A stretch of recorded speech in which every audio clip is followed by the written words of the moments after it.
What was it like for yourself through that period of the AIDS epidemic during the 80s? What was the question, being back in it now, or What was it like at the time during the AIDS epidemic?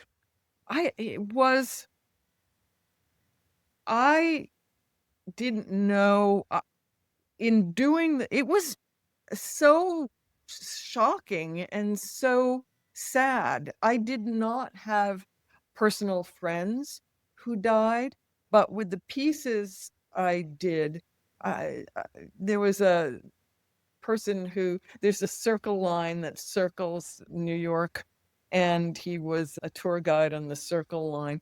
And I did AIDS one man story just focusing on him. And it was incredibly tragic to go and be interviewing him. And he loved these teddy bears. And I gave him one. And the photographer, he's holding all his bears. And the one I gave him is right in the center. And then he died pretty soon afterward. I remember interviewing a very young boy who was getting chemo up at Columbia Presbyterian Hospital. And I don't know where his family was, probably in the Midwest somewhere, I don't know, and sitting by his bed. And at the time, you had the cancer Kaposi sarcoma lesions that look like these bruises. And then this beautiful young 21-year-old young boy dying. It was incredibly sad.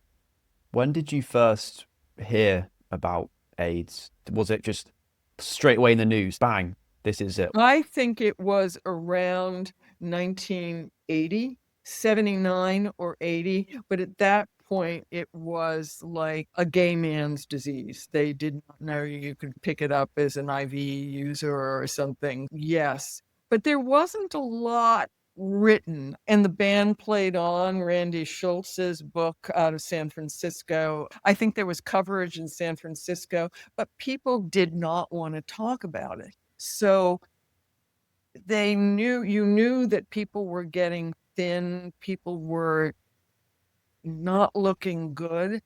But I used to live a block from Christopher Street. I wasn't at that point. I had moved up to the Upper West Side.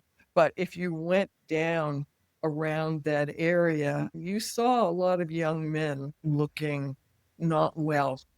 That's really sad. And just listening to what my dad said about it as well and seeing kind of documentaries on it from when I was Yes. younger just sounds so scary. Yeah. So scary. And it's just such a shame that it was known as the gay disease to begin Yes. with because it was just horrible for that group of people.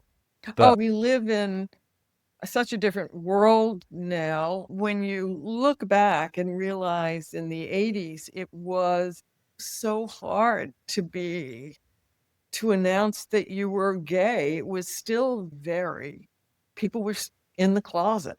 To have that and then have this disease wipe out so many creative people, choreographers, actors, dancers, everything, that was very tragic.